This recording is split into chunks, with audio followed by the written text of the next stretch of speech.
Good morning student, welcome in bright online classes. हमारा chapter number 1 चल रहा है। फैमिली के रिलेशनशिप के बारे में हम स्टडी कर रहे हैं। तो हमने प्रीवियस वीडियो में स्टडी की थी न्यूक्लियर फैमिली के बारे में, कि न्यूक्लियर फैमिली में जो पेरेंट्स होते हैं वह अपने चिल्ड्रंस के साथ में रहते हैं। न्यूक्लियर फैमिली भी 2 टाइप की बताई थी। फर्स्ट है स्मॉल न्यूक्लियर फैमिली, सेकंड हमने बताई है। अब हम सेकंड के बारे में स्टडी करेंगे, बिग न्यूक्लियर फैमिली। तो हमने बताया जो स्मॉल न्यूक्लियर फैमिली होती है उसमें जो पेरेंट्स हैं वह अपने 2 चिल्ड्रन के साथ रहते हैं और हमेशा जो पेरेंट्स हैं उनकी जितनी भी नीड्स होती है, जो भी आवश्यकता होती है, उनको आसानी से फुलफिल कर सकते हैं, जिससे कि वह हमेशा खुश रहते हैं। तो जो स्मॉल न्यूक्लियर फैमिली होती है हैप्पी फैमिली होती है।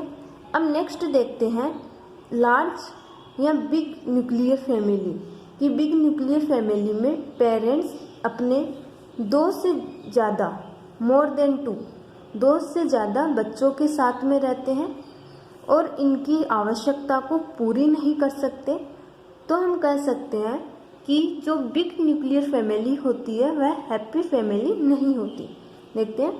On the other hand, in big nuclear families the parents are unable to fulfil the need of their children because income is limited and expenses are high.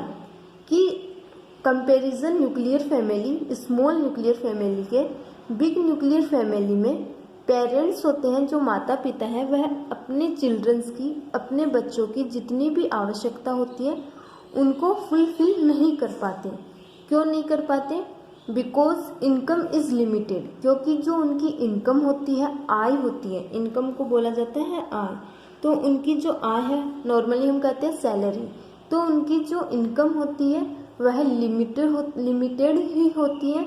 And expenses का means होता है लागत जैसे हम normally कहते हैं खर्चा, और जो उनका खर्चा होता है वह बहुत ही ज़्यादा होता है, क्योंकि ये उनकी इच्छा को पूरी नहीं कर सकते, लेकिन घर चलाने के लिए, इन 5 बच्चों को पालने या 4 बच्चों को पालने के लिए इनकी जो लागत होती है वह बहुत ज़्यादा होती है।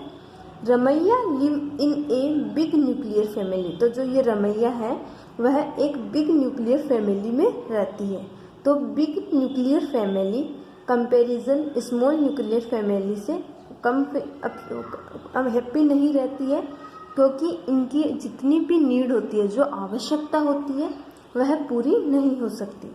नेक्स्ट है ए जॉइंट फैमिली, मतलब संयुक्त परिवार। A joint family consist of parents, their childrens, grand parents, uncle and aunty and cousins.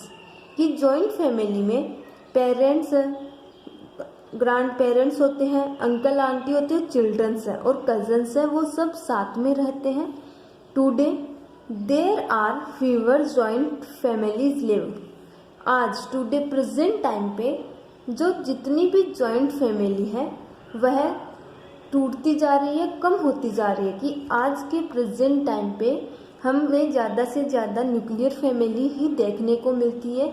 जितनी भी जॉइंट फैमिलीज होती हैं उनके मेंबर हायर एजुकेशन या अपने बिजनेस वर्क के लिए, हार्ड वर्क के लिए दूसरे शहरों या कंट्रियों में चले जाते हैं। तो आज प्रेजेंट टाइम पे जो जॉइंट फैमिली है वह कम देखने को मिलती है। Many family members have to leave their home in search of job or to continue with their study. तो जॉइंट फैमिली में कुछ मेंबर हैं वह अपने घरों को छोड़ के या तो जॉब ढूंढने के लिए या अपनी जो स्टडी है उसको कंटिन्यू रखने के लिए, जारी रखने के लिए जॉइंट फैमिली से दूर चले जाते हैं, अपने गाँव को छोड़ के शहरों में या विदेशों में चले जाते हैं। John live in A joint family, तो इनमें से जो जॉन है वह जॉइंट फैमिली में रहता है। इन अब तीनों में दिखाए गए न्यूक्लियर फैमिली में पेरेंट्स है वह अपने बच्चों के साथ में रहते हैं और पेरेंट्स के द्वारा इनकी जितनी भी नीड्स होती है, आवश्यकता होती है, आसानी से फुलफिल की जाती है, जिससे ये हमेशा हैप्पी रहते हैं। इस कंपैरिजन बिग न्यूक्लियर फैमिली में क्या होता है, पेरेंट्स है उनके मोर देन 2 से ज़्यादा बच्चे होते हैं और इनकी इनकम है वह लिमिटेड होती है, तो ये और एक्सपेंसेस आर हाई, इनके खर्चे ज़्यादा होते हैं, जिस कारण ये अपने बच्चों की आवश्यकताओं को पूरी नहीं कर पाते।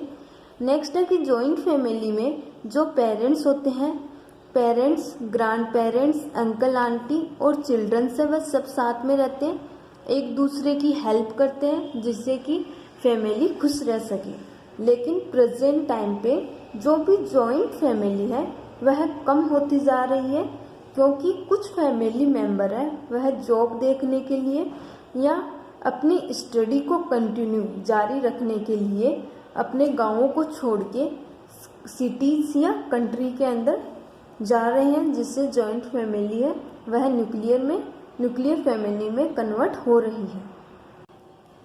नेक्स्ट है where do babies come from, कि जो बेबी होते हैं, छोटे बच्चे होते हैं, वह कहाँ से आते हैं, कि कहाँ जाते हैं। जैसे बहुत सुना है कि आज किसी लड़की के लड़का हुआ है या किसी के अपने आस पड़ोसी में बच्चा होता है, तो कहाँ जाता है, ये बेबीज़ कहाँ से आता है, तो बेबीज़ हमेशा मदर बॉडी के द्वारा आते हैं। तो इसमें बच्चे कहाँ से आते हैं तो उनके बारे में स्टडी करेंगे।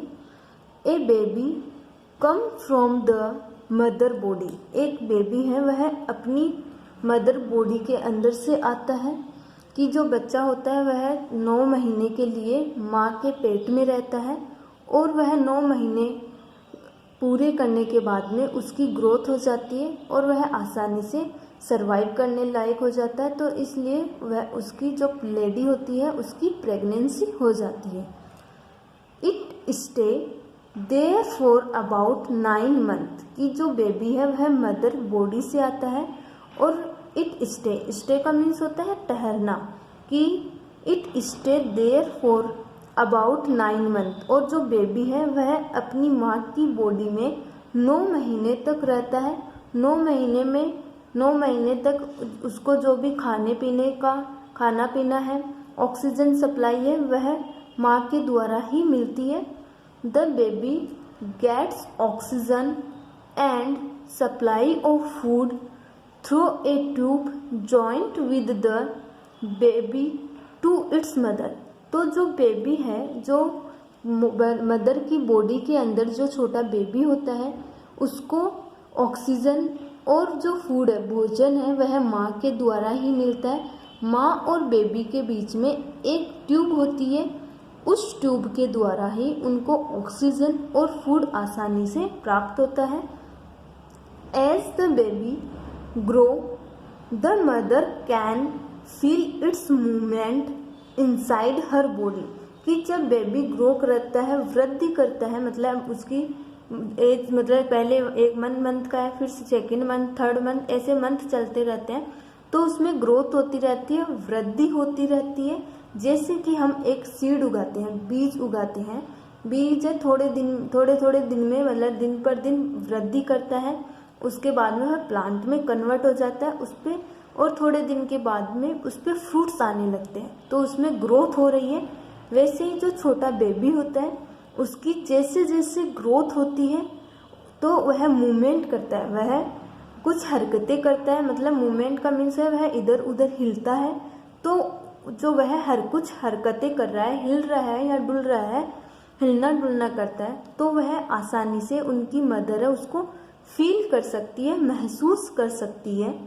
After staying in mother's body for 9 month the baby is big enough to take birth. तो 9 महीने के बाद में, जो 9 महीने होते हैं वह बेबी की ग्रोथ के लिए काफ़ी होते हैं, इनफ होते हैं, मतलब इनफ का मीन्स होता है पर्याप्त, तो ये पर्याप्त होते हैं और वह आसानी से बर्थ ले कर सकता है, मतलब जन्म ले सकता है। तो कहा जाता है कि बेबी की ग्रोथ के लिए बेबी को माँ की बॉडी में 9 महीने रहना ज़रूरी होता है।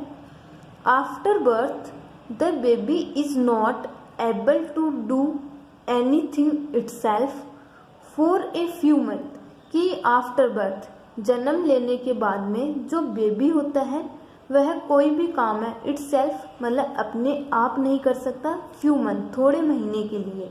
कि हमें पता है बच्चे के जन्म होने के थोड़े दिन के बाद मतलब नॉर्मली बोला जाता है जब तक वह चलना नहीं लग जाता और चलने के बाद में भी थोड़े समझदार नहीं हो जाता तो वह अपने कोई भी काम है खुद नहीं कर सकता। The mother looks after her baby, तो इसलिए जो माता होती है अपने बेबी को देखती है मतलब उसकी देखभाल करती है।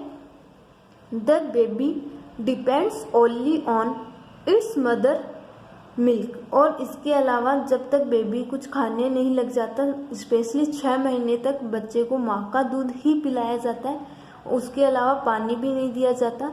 6 महीने के बाद ही उसको अदर जैसे मिल्क हम कोई भी कोई गॉट मिल्क है काऊ मिल्क भी दे सकते हैं। इसके अलावा पानी है दूध और कि दलिए का पानी है, तो ये सभी चीज़ें 6 महीने के बाद ही दी जाती है। तो जो बेबी होता है ओनली मदर के मिल्क पे ही डिपेंडेड होता है। नेक्स्ट है डू यू नो, कि क्या आप जानते हो all childrens but specially those who are physically challenged need the care of a reliable and loving adult who will provide support and guidance especially during difficult child, कि जितने भी बच्चे होते हैं वह सब डिपेंडेड होते हैं लेकिन स्पेशली कुछ ऐसे चिल्ड्रन हैं जो फिजिकली मतलब भौतिकी रूप से वह बैलेंस्ड नहीं होते, जैसे कि कोई है वह दिमागी रूप से हालत ख़राब होता है, किसी के मतलब कोई किसी बच्चे के पैर हैं वह काम नहीं करते, किसी के हाथ काम नहीं करते, तो उनमें कोई भी फिजिकली डिसऑर्डर है, भौतिकी रूप से वह परफेक्ट नहीं है। तो उस बच्चे को जो भी एडल्ट है जो जितने भी बड़े लोग हैं उनको उस बच्चे की स्पेशल केयर करनी चाहिए। केयर का मीन्स होता है देखभाल करना, तो उसकी देखभाल करनी चाहिए और साथ साथ में उसको प्यार करना चाहिए, उसको गाइडलाइंस प्रोवाइड करनी चाहिए। स्पेशली उसको कोई भी डिफ़िकल्ट टाइम में होता है, कोई भी उसको टाइम है डिफ़िकल्ट कि वह उसका सामना नहीं कर सकता, तो उसको गाइडेंस देनी चाहिए जिससे कि उसको सपोर्ट मिलता रहे।